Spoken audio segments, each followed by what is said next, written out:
Hello, everyone, and welcome back to actual Ratchet and Clank for the first time since part one, actually. So we're off to find Captain Quantum. Oh, okay. Of course, it would fall to Ratchet to do this, just like old times. Because that was their mission at the beginning of Ratchet 1 find Captain Quark. Also, I'm glad we're talking over this because that was copyrighted music, and I don't want to risk that. Really? Okay. Yeah, it was playing the me and you and me. So happy together. Oh no, here it is. Uh, It was there earlier. So my problem is I can't hear that song without thinking of the Smash Brothers commercial. Yeah, pretty much. It's been even I know the one you're thinking about, and I hardly ever watched commercials. Yeah. Let's see. There's that. They're stuck in the middle with you. I can only think of thinking about Reservoir Dogs. Rocking around the Christmas tree. I can only think of Home Alone. Reservoir Dogs sits in that category of things everyone else knows about, but I've never seen in my life. I still to this day have also never seen Reservoir Dogs. No, I'll I mean get there like someday.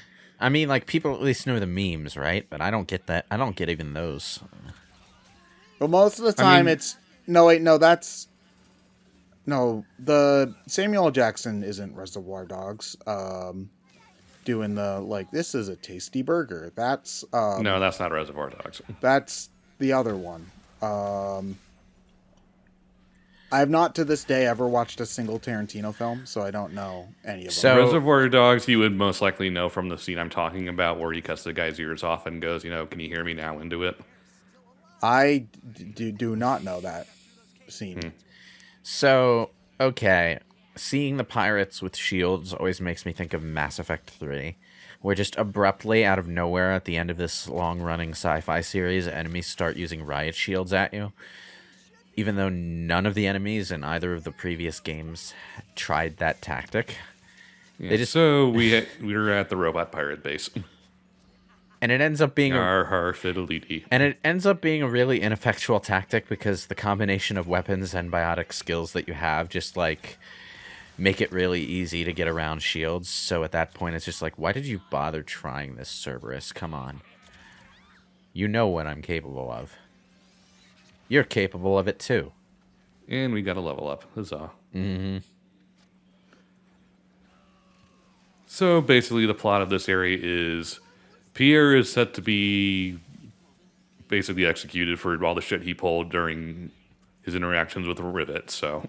Oh. And are we gonna save him, even though he's because he knows where Quantum is. Oh. Oh, I see. Okay. That old chestnut. There's this morally dubious character who's about to get what's coming to him, but he knows things. And we can't just ask the authorities to let us ask the questions.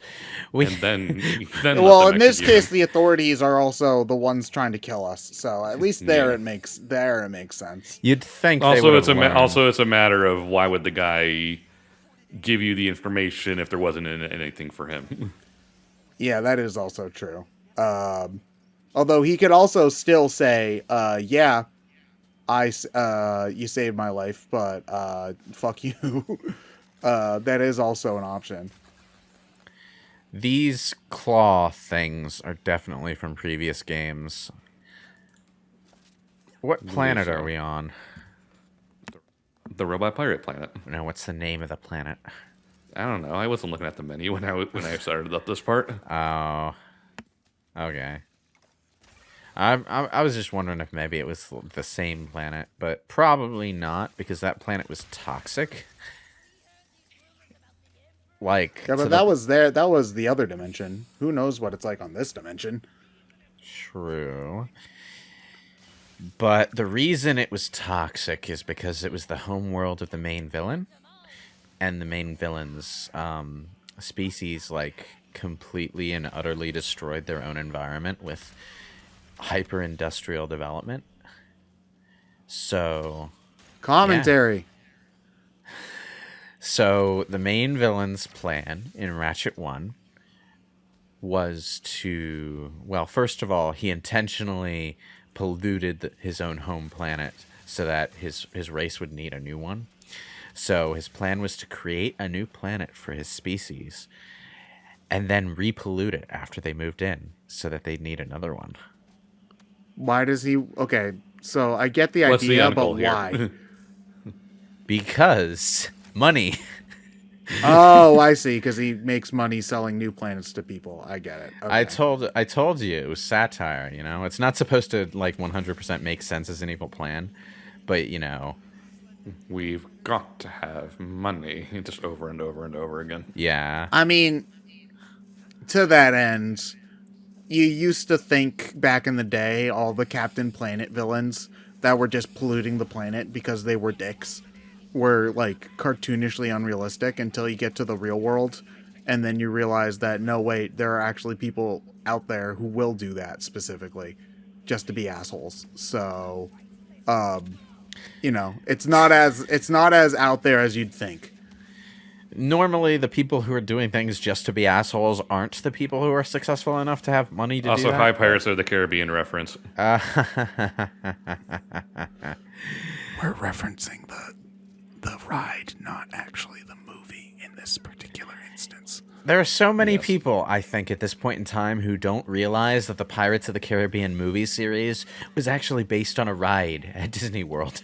The ride was better before they installed Jack Sparrow everywhere. There, I said it. Yeah, probably. I mean, it was a ride that was designed to be, you know, a spectacle unto itself. Now they turned the thing that was supposed to have a movie tie-in into a movie tie-in.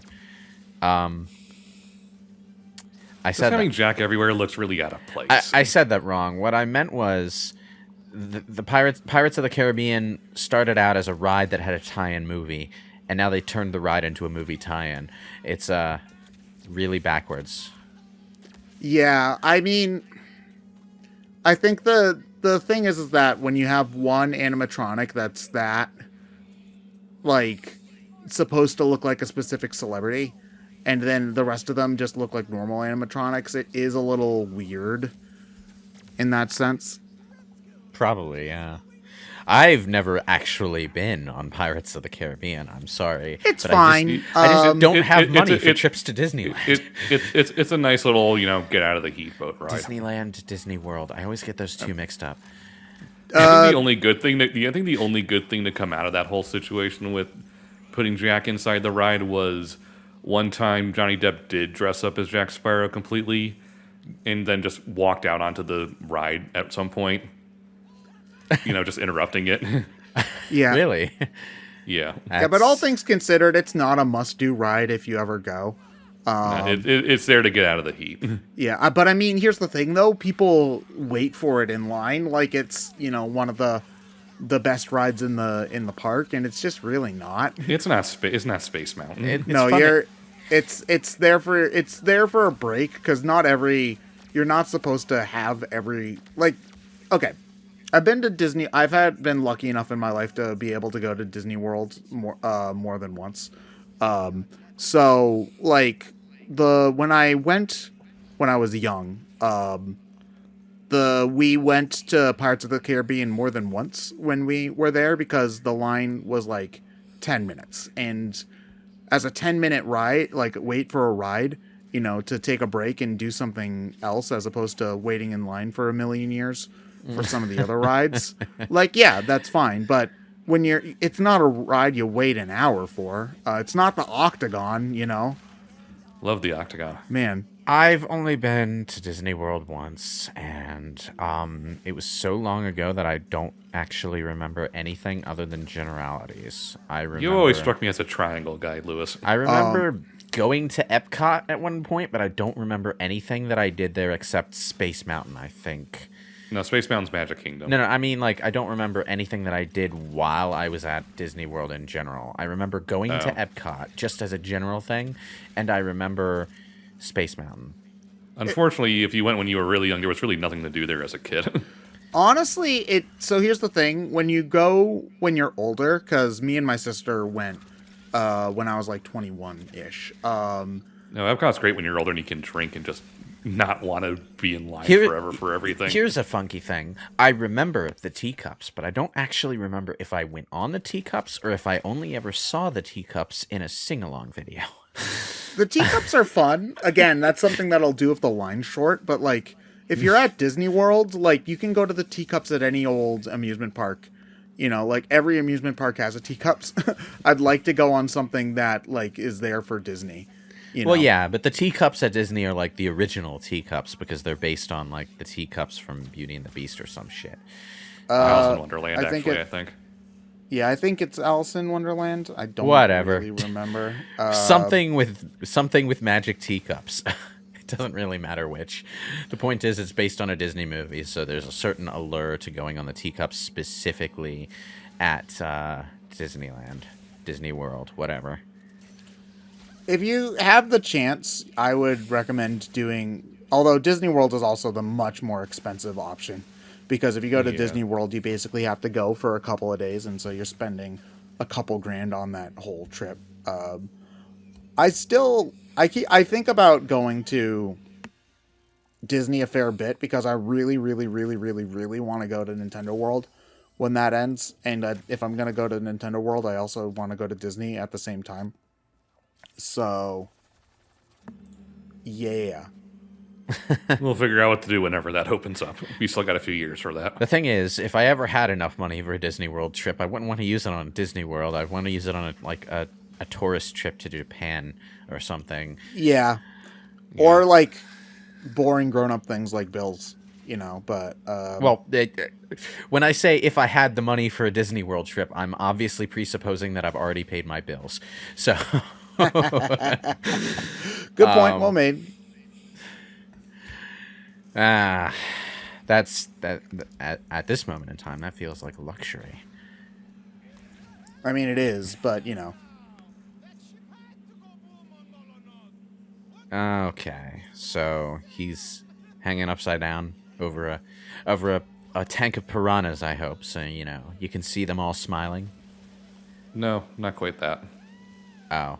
Well, that's not nearly as funny. No. Unfortunately, no Liam Neeson to say release a Kraken, so.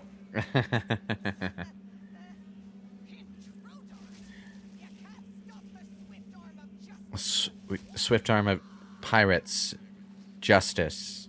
And yeah, Pirate Justice. that would be the swift arm of justice. It just, you know, doesn't like you very much because you're a pirate. Okay. Wait, are those pirates at a food stall or something? Oh, we haven't even gotten to the best parts yet. Oh, wait, no, that's the weapon stall. Okay. Yeah. It looked like pirates at a noodle stand, though. Would not put it past the series at some point. There's just like a space noodle stand, and it's a front for music piracy, and it's run by robot pirates. They decided they didn't want to like rob and pillage anymore, so they decided on the victimless crime of trafficking in MP3 files.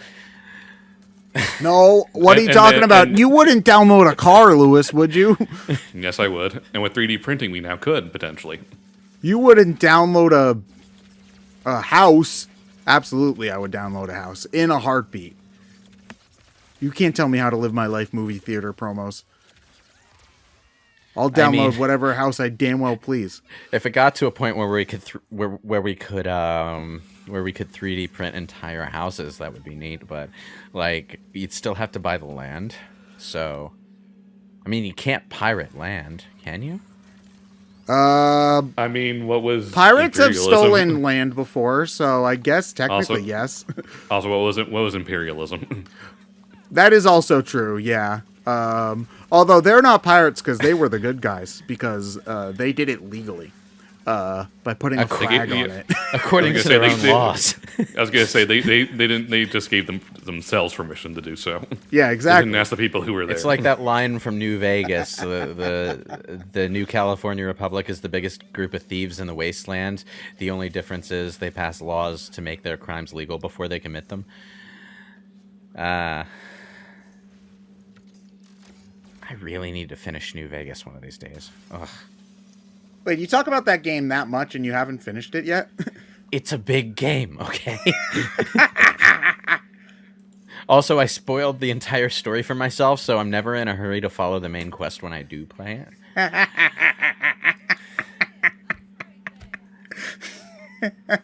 You're too busy playing Wing Commander. It's all right. No. Oh, also our warmonger became the peacemaker. So someone called John Cena. Oh, I get it, because the first one's named after war and the second one's named after peace, like it's Charles Dickens. Or no, did Charles Dickens write War and Peace? Hold on. I No, don't think so. no, he didn't.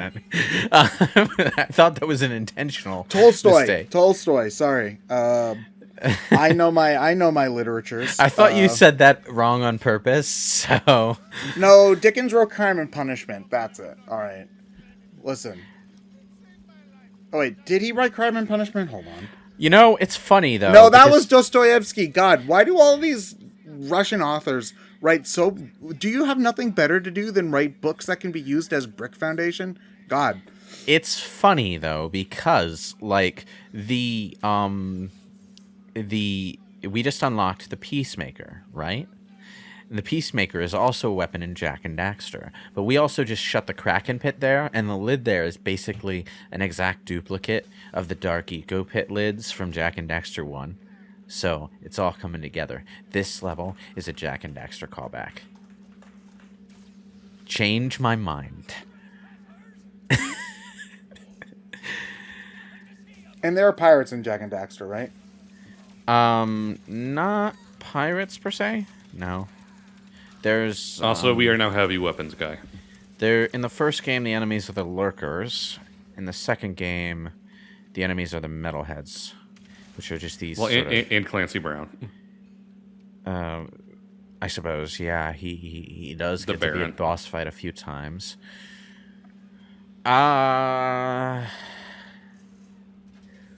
No, there's no pirates because there's actually like the ocean's in Jak and Daxter 1, but I don't think you ever see the ocean in Jak and Daxter's 2 or 3 because everything is so far inland. Doesn't Jak 2 also take place like 100 years in the future or something? Yeah, it takes Further place than in the that, far but yeah. future, yeah. Do they ever go back to their own time or no? No, No. they do find the ruins of their original village at one point, and that's the point at which they're like, "Oh, this place is our future." I You slept maniacs! You blew it up! too long. I slept too long. Damn you! Damn you all to hell!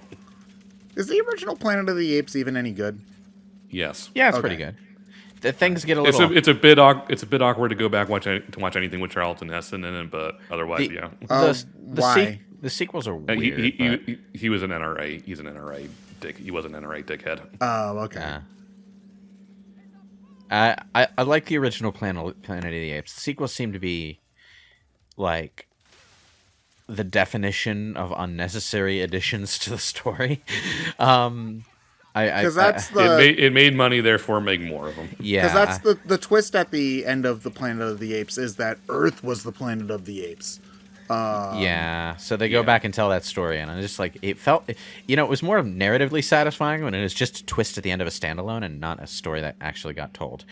Are you talking about the reboot with Andy Serkis? I think I'm talking Yeah. about both, actually. Because they did end up doing a bunch of sequels to the old Planet of the Apes. Yeah. There were like Two. 5 sequels to them. Yeah, and they're all they get progressively worse. Oh, geez. How did they keep on making so many of them? Because they already had the makeup and the costume work from the first one. They just reused it on a lower budget, I imagine.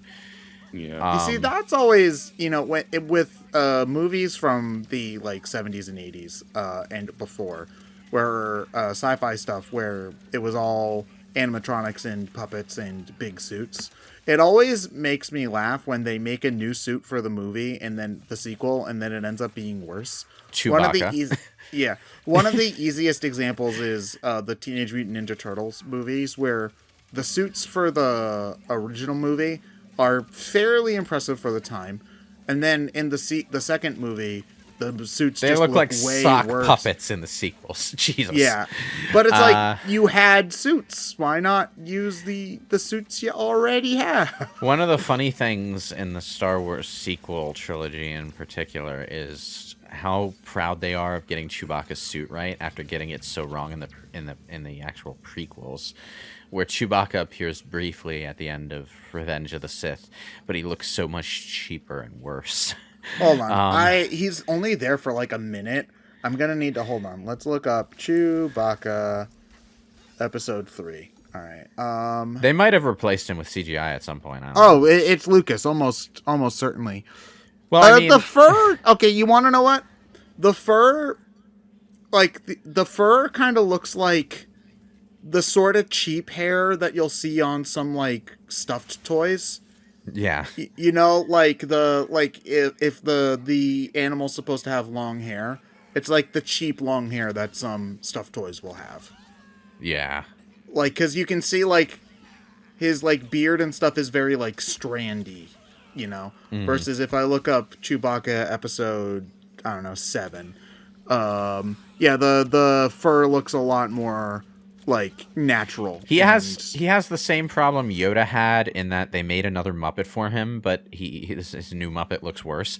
Yeah, but they never replaced Chewbacca with. I mean, they CG. probably could CG him out of episode 3 and it would look fine. The thing is, like, the entire prequel trilogy did eventually get revised so that every appearance of Yoda was his, like, Revenge of the Sith CGI model instead of that god-awful Muppet that he originally had in Phantom Menace.